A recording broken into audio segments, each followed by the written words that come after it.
I'm very sure that you're all missing Reverend Joseph right now, and so I brought his little bobblehead so you can see him. This is one of our Star Wars characters that I said, hey, that looks just like Reverend Joseph. But we're going to replace his weapon with a shawl. This is a new day.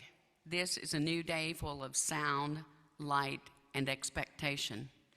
It's also full of heat for us in the sanctuary here. Thank you to Jim Rack. This day has been waiting for you. This day has been waiting especially for you, to embrace you, to guide you. This day has been waiting with open arms just for you. This is the day that we've been given. Let's not waste it. We'll begin with our opening hymn, number 347. Please rise as you are willing and able.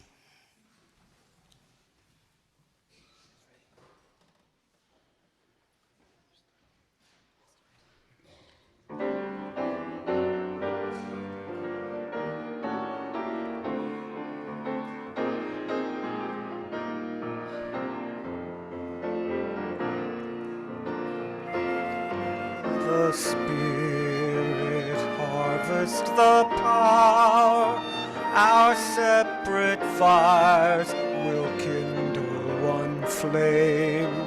Witness the mystery of this hour.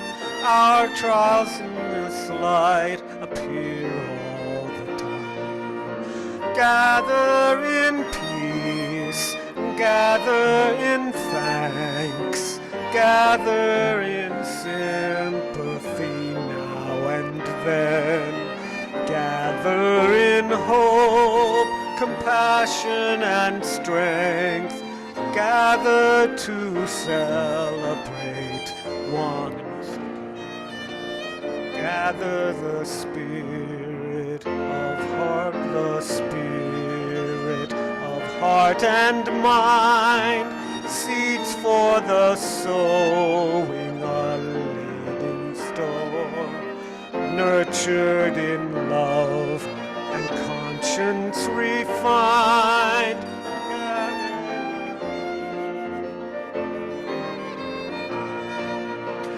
Gather in peace, gather in thanks, gather in sympathy now and then. Gather in hope, compassion and strength. Gather to celebrate once again. Gather the Spirit growing in all, drawn by the moon and led by the sun.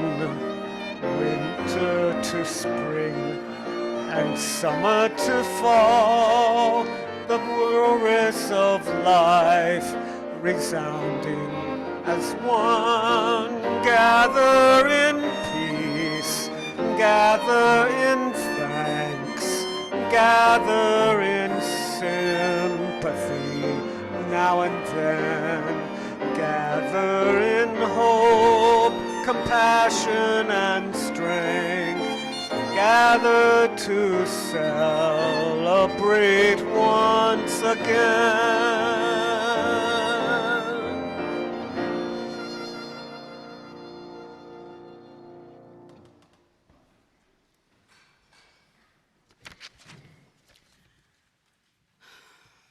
Good morning. We are so happy that you could be with us today, whether it's here in person, on Zoom, Facebook, or later on YouTube. You are welcome here. Whether you believe in a God, many gods, or no God at all, you are welcome. Here in this space, we are an intentional community gathered around our shared promise to support each other's individual search for truth and meaning. Whether you believe, whatever you believe, welcome. What a joy it is to be here. There are a couple of announcements to share with you today. We still need crafters and donations of baked goods for our craft and bake sale that takes place this next Saturday, December the 2nd. Contact me. My email is dre@uuyo.org, or you could also email me at the office. On December the 9th, beginning at 5:30 p.m., we have the Grinch movie party potluck night.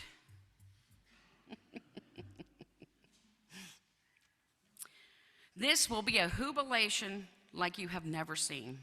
Come dressed in Who costume, or just red and green. We will watch the movie and have a snowball fight. And if we get too tired, we can just stay the night. We will have lots of games and a Who feast with a potluck, Who pheasant, and roast beast. It all begins at 5:30 p.m. in Channing Hall. Bring your friends and your family. Bring them all. And that is for everyone, not just children, everyone. Children and Padawans will remain in the sanctuary today. Remember, if you get fidgety, go on over to the activity table and borrow a toy or a book or a game. For now, I would like for you to come up and get your beads for the day.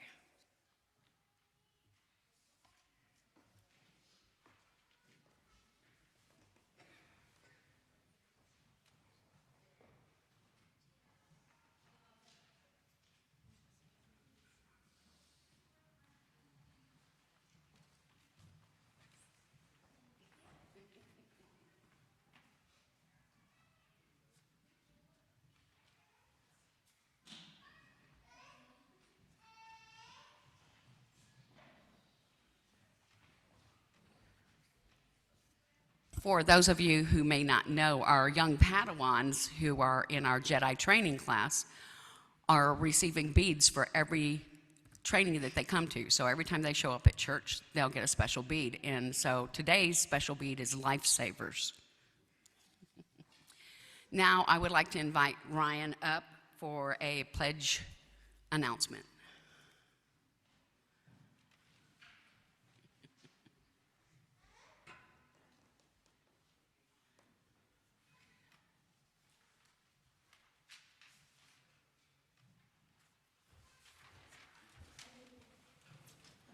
Good morning. My name's Ryan, and this is Ben. Say hi. I'm bringing Ben up with a little prop today because I'm here today to talk to you about giving and our pledge drive for 2023, which is wraps up here at the end of this month. And we have been asking members to consider donating a monthly pledge or a one-time pledge to this church so that we can continue to offer these great services, And the reason I brought my son up with me today is because when I was thinking about what to say, and I think of legacy, I think of having kids and my kids. And I think of like taking care and shepherding a legacy somewhat similar to taking care of kids. This place, like my children, bring me a lot of joy and a lot of happiness and a lot of peace. But it's not something you always feel like doing. You don't always feel like getting up and taking care of your kids or dealing with their needs ahead of their own. Sometimes you just want to relax on a weekend and not chase little boy around, etc. Nope. But that is part of the gig. When you're a parent, you have a legacy to caretake. You have other people's needs to put in front of your own. And that may mean doing things that aren't always what you want to do, or prioritizing things like how you spend your money, etc.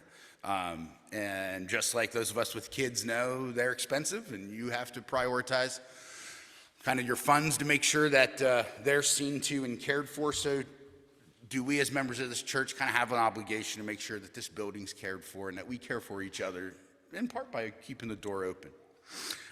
If we broke down our needs by membership, we're always trying to raise about $150,000 a year to keep the doors open and to pay for 3 employees, etc., amidst all the other services we offer.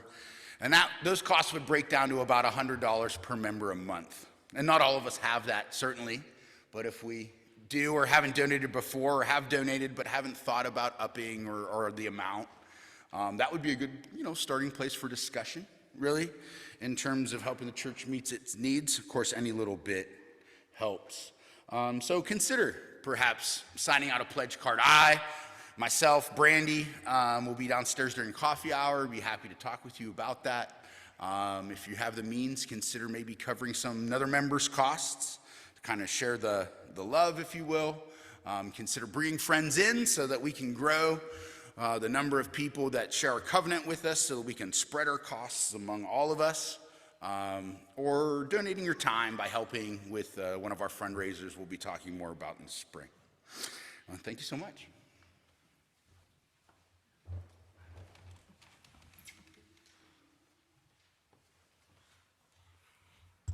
Good morning.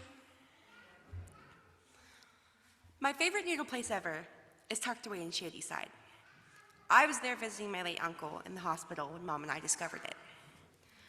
My best girls, Ivy and Daisy, each came to me after a tremendous loss where the grief was so deep. It was all-consuming. My plants have always died straight away, but I have a penchant for adopting sickly little animals and giving them the best final weeks, months, or years of their lives. We always joke about Rayleigh luck in my family because no gift we've ever received from the universe has ever come easy or without strings. Every time I've lost something I loved, be it a favorite necklace or a cherished best friend, I always demanded a why. I'd ransack the places I'd been, I'd read self-help anxiety books and books about death. I'd follow a million of those social media pages that have a million little wise words that never seem to help. I even sit outside until my fingers were numb, and I'd cried enough tears to drown a small colony of ants. Sorry, guys. In the end, I can't say anything has helped me, but a very long string of therapists in time. My favorite noodle place is still my favorite.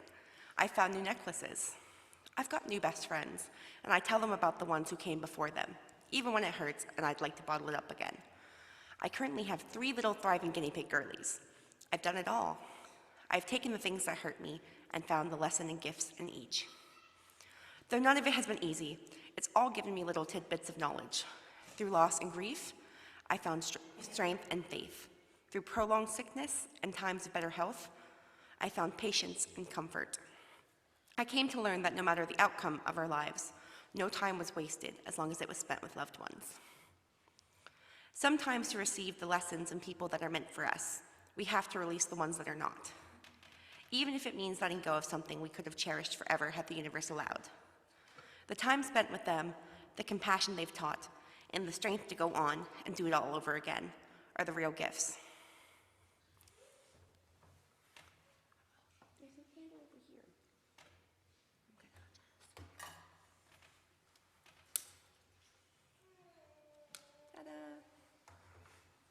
Ta-da!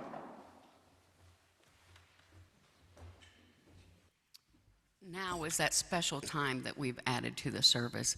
Please turn and greet your neighbors.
I have to tell you, our Time for All Ages, the story that we're going to be telling today, is one that I just really fell in love with, and I'm sure you will too. So the story is called The 12 Gifts of Birth. The author is Charlene Costanzo. We're going to tell the story in 2 parts. Once upon a time, a long time ago, when princes and princesses lived in faraway kingdoms royal children were given 12 special gifts when they were born. You may have heard the stories. 12 wise women of the kingdom, or fairy godmothers as they were often called, traveled swiftly to the castle whenever a new prince or princess came into the world. Each fairy godmother pronounced a noble gift upon the royal baby. As time went on, the wise women came to understand that the 12 royal gifts of birth belonged to every child, born anywhere, anytime. They yearned to proclaim the gifts to all children, but the customs of the land did not allow that. One day, when the wise women gathered together, they made this prophecy. Someday, all the children of the world will learn the truth about their noble inheritance. When that happens, a miracle will unfold on the kingdom of earth. Someday is near. Please turn to your order of service and join with me as we read the covenant. Love is the spirit of this church, and service is its law. This is our great covenant, to dwell together in peace, to seek the truth in love, and to help one another.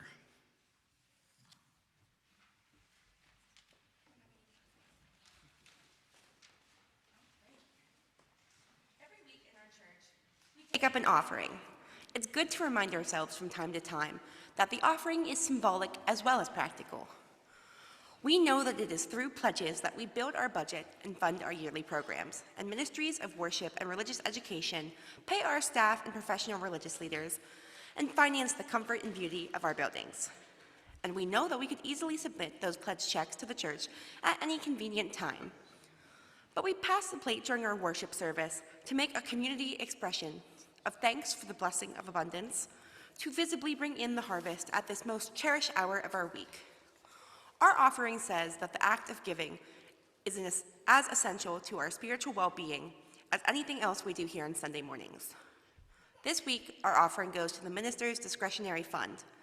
The minister's discretionary fund exists so that the minister can respond to requests for financial assistance from individuals, families, and/or groups in need, both within and outside of the congregation. It is also, at times, used for the purpose of supporting UUYO's ministry.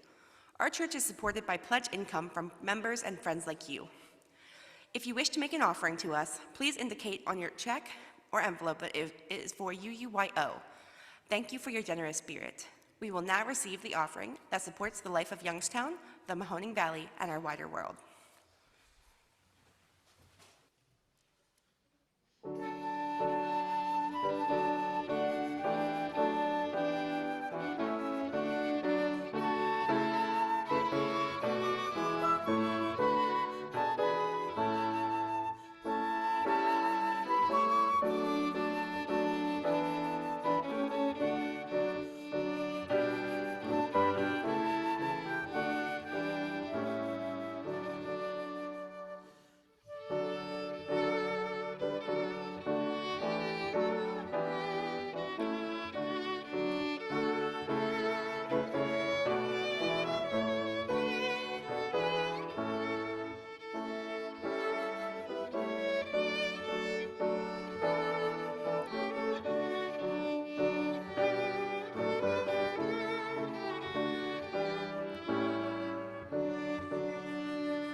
Here is the secret that the fairy godmothers want you to know.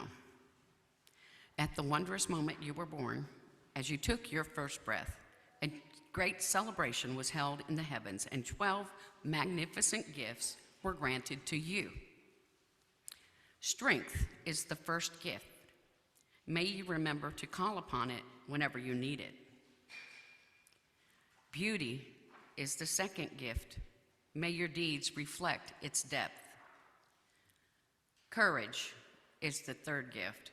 May you speak and act with confidence and use courage to follow your own path. Compassion is the fourth gift. May you be gentle with yourself and others. May you forgive those who hurt you and yourself when you make mistakes. Hope is the fifth gift. Through each passage and season, may you trust the goodness of life. Joy is the sixth gift. May it keep your heart open and filled with light. Talent is the seventh gift. May you discover your own special abilities and contribute them toward a better world. Imagination is the eighth gift. May it nourish your visions and your dreams. Reverence is the ninth gift. May you appreciate the wonder that you are and the miracle of all creation. Wisdom is the 10th gift. Guiding your way, wisdom will lead you through knowledge to understanding. May you hear its soft voice. Love is the 11th gift. It will grow each time you give it away.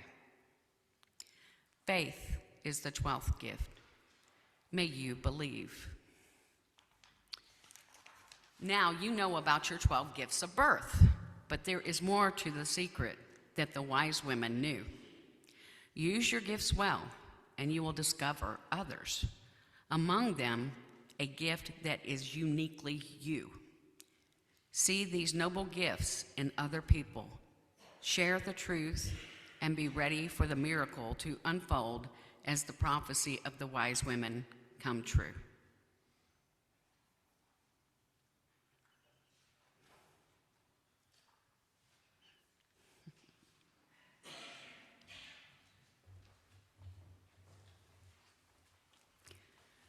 We pause now to give thanks for many gifts of life that are ours, gifts we find expressed and enhanced in the community of this church. We are grateful for our family and friends and all they mean to us. We are grateful for our opportunities to learn and grow, and for teachers of all kinds, those who come into our classrooms and those we find within the pages of a book.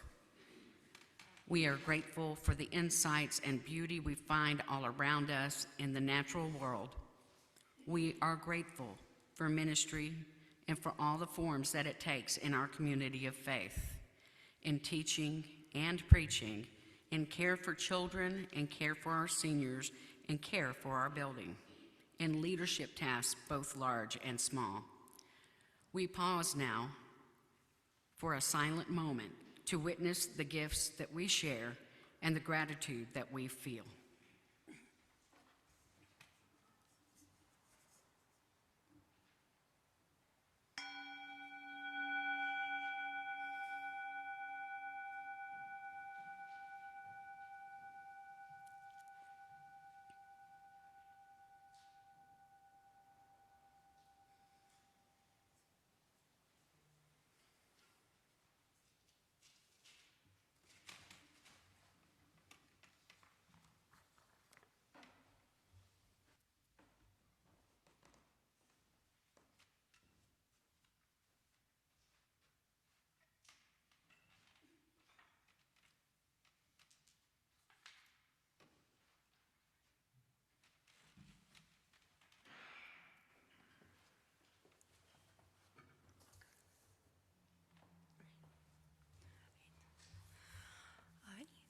So today's reading, which is not in your order of service because I was indecisive, is For the Flowers Have the Gift of Language, written by Richard S. Gilbert in 1999 as part of a meditation series.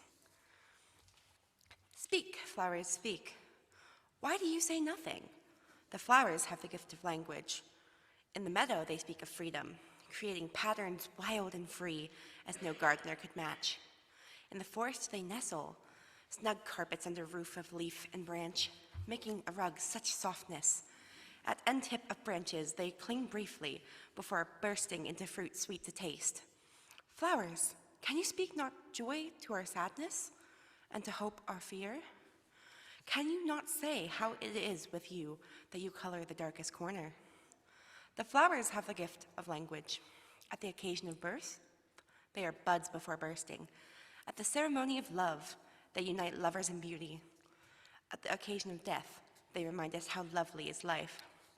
Oh, would you that had voice, silent messengers of hope. Would that you could tell us how you feel, arrayed in such beauty. The flowers have the gift of language. In dark depths of a death camp, they speak the light of life. In the face of cruelty, they speak of courage. In the experience of ugliness, they bespeak the persistence of beauty. Speak, messengers, speak, for we would hear your message. Speak, messengers, speak, for we need to hear all that you would say. For the flowers have the gift of language. They transport the human voice on winds of beauty. They lift the melody of song to our ears. They paint through the eye and hand of artist. Their fragrance binds us to sweet-smelling earth. May the blessing of flowers be upon you. May their beauty beckon to you each morning, and their loveliness lure you to each day, and their tenderness caress you each night. May their delicate petals make you gentle, and their eyes make you aware. May their stems make you sturdy, and their reaching make you care.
So I came up with the idea for this sermon probably about 2 weeks ago, and it's called Gifts of the Heart, and it was kind of prolific that I found this book that just matched completely what I wanted to do today. So I found it at the Goodwill for $1. So I also want to mention that the prelude this morning has a different title than what my Aunt Jerry called it. She called it leaning on the everlasting arms. And we used to sing it together, and I had no idea they were going to be playing that this morning. So, and I'm talking about my aunt this morning as well. I love it when a good plan comes together, but we didn't plan it out. So I may have mentioned my Aunt Jerry to you all before in a different time. My Aunt Jerry, Geraldine, she was a woman of God. She held true to her beliefs, and she sang about her God and to her God. She had faith. She was a very large woman who had trouble getting around, but she would not hesitate to greet each one of her guests, invited or not, by standing up and giving them a big old hug. She had plenty of love to give away. She also had talent. She had the sweetest voice, and she sang. And as she sang, she would often cry. She said that some of the songs made her sad for the people who did not share her faith. That is compassion. She was also beautiful, with long, dark, wavy hair all the way down her back and to her knees. And I always admired her strength, even as a little girl. As she took care of my Uncle Todd, she just kept going day after day, week after week, month after month, and years. She had hope that someday she would be able to do more with her life and be able to leave that trailer.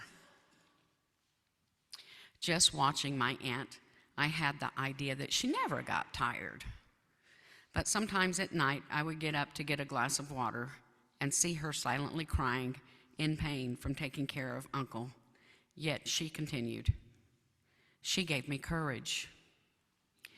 She shared her wisdom with me as well, late into the night, as we whispered to each other so we would not wake Uncle Todd. I lost touch with her after growing up, but I am told that when Uncle Todd passed, my Aunt Jerry began losing weight, and then she got out of the trailer. She even married again. I was so happy to hear that she was finally able to go to church. That is where she found her joy. Joy was not a feeling that I was familiar with in childhood, but when I was with my great aunt and uncle, I came close. As an adult, I make a point of doing only the things that make me happy. Aunt Jerry had always told me that I deserved happiness. She always counseled me when I was feeling down or was hurt from someone else's hateful words. You are kind, you are brave, you are beautiful, you are strong, you are smart, and so on, she would tell me. This is the legacy I passed down to my children and, of course, my grandchild. Uncle Todd, before his accident, liked to try to get me to laugh. But mostly I made him and Aunt Jerry laugh. She told me many times when I was a teenager about a time when I was about 3, and I came into their room and crawled up in between them.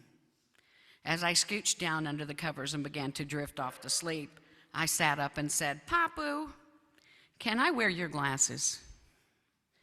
"Why do you want my glasses?" he asked. "You're supposed to close your eyes and go to sleep." "It's dark when I close my eyes, Papu. I need your glasses so I can see in the dark." They both laughed about that for years.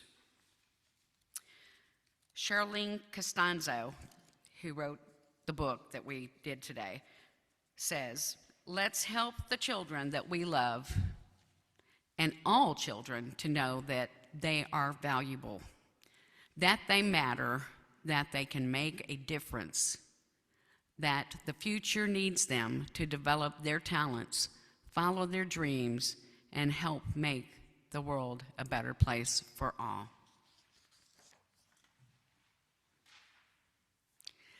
May we always remember those who came before us and the gifts that they shared with us. May we remain open to receive the gifts from the earth that we stand on and people that come into our lives. May we always try to share our gifts with others outside of these church walls, as well as inside with our fellow congregants. Now, of course, I have an activity for us to do together. Are you surprised?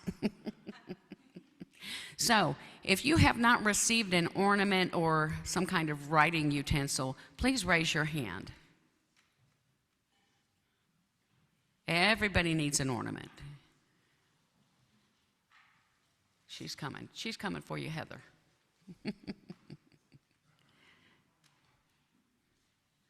I hope everyone will come up to Heather after the service and give her well wishes. She's going to be leaving us to move to Virginia.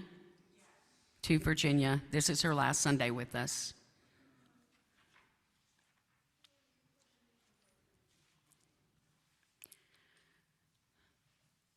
I'll begin this ritual with some words from Kimberly DeBuse. At its best, religious community is a shelter from the storm. It is a space set apart where we can release our Weltschmerz, which means world weariness. I have to find out where that came from. Where we can release our world weariness and breathe into the present moment.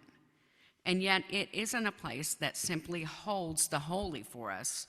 Rather, it helps us integrate our faith into the rhythm of our daily lives. It makes space for restoring loving and intimate connections with each other. It is the small rituals and gestures we undertake with each other in this sacred space that give everyday life its value and meaning, that comfort us, make us feel at home, and rooted and generous.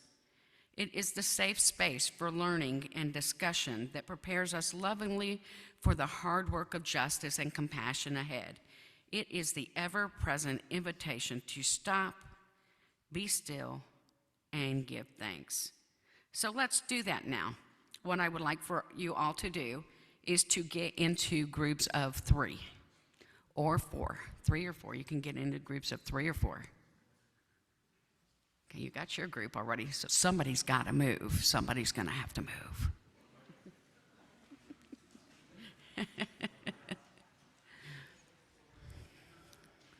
Don't be shy now.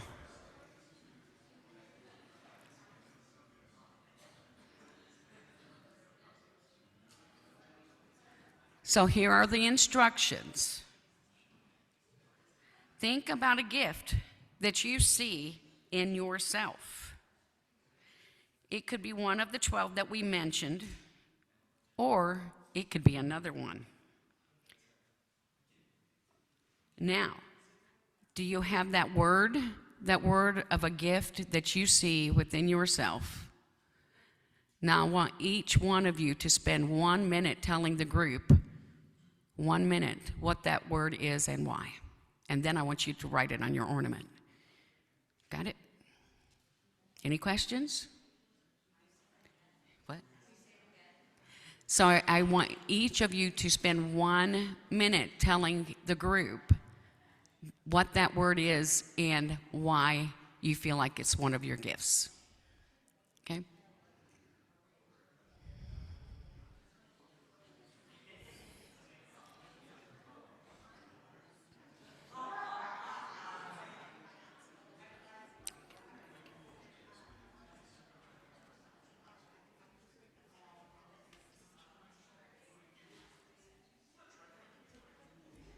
Oh, I forgot to say, everyone who's online, if you would type it into the chat, we can recover that later.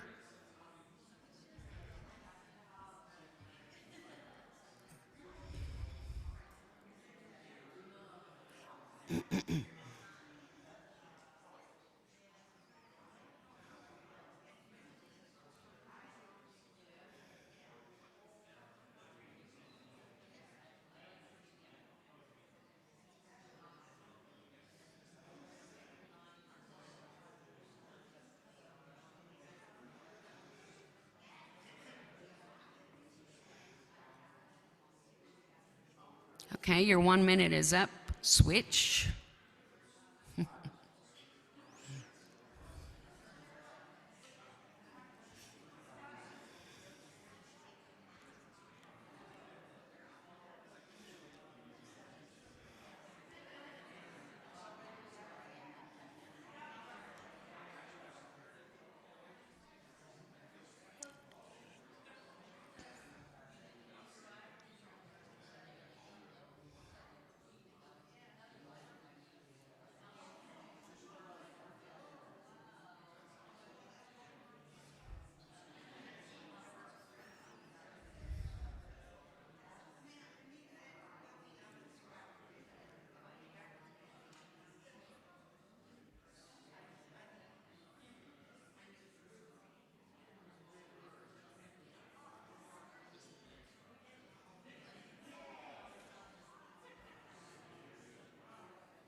And switch again.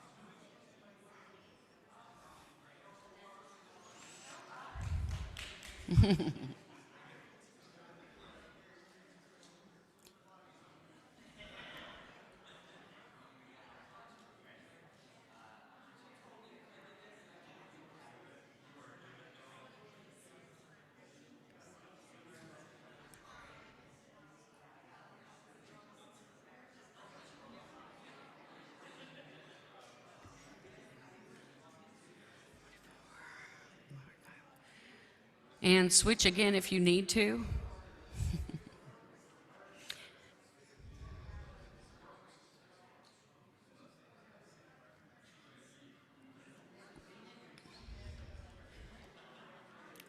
Riss.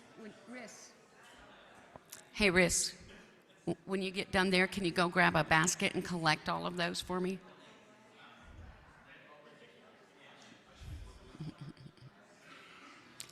So Riss is going to be passing around the basket to collect those ornaments because you don't get to keep them. We're going to put them on our tree.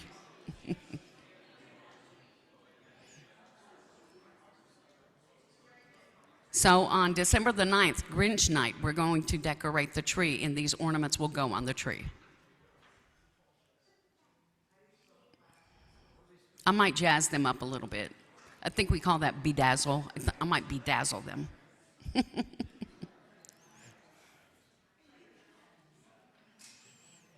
Okay, so Riss is coming around with the basket to collect the ornaments. There you go.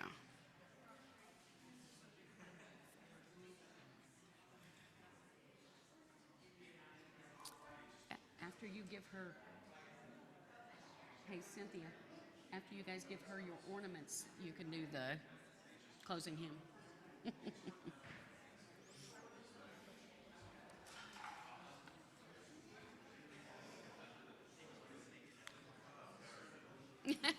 I know. I like to surprise you like that. Who's got the ornaments? You wanna give them to him?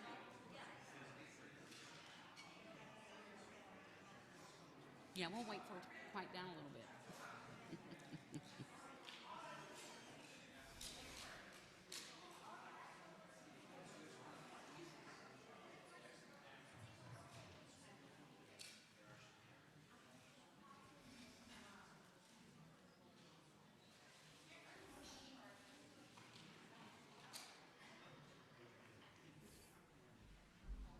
You can come back up.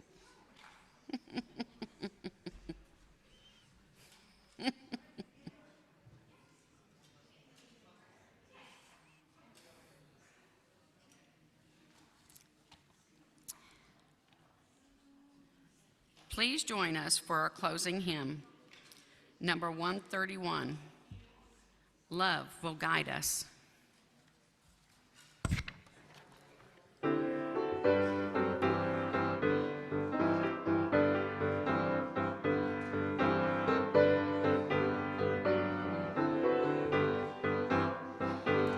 Love will guide us, peace has tried us, hope inside us will lead the way on the road from greed to giving. Love will guide us through the hard night.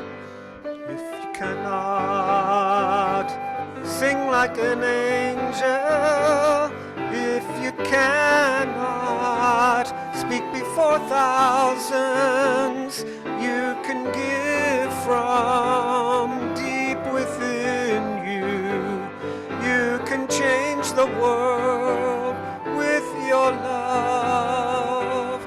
Love will guide us. Peace has tried us. Hope inside us will lead the way on the road from greed to giving. Love will guide us through the hard nights.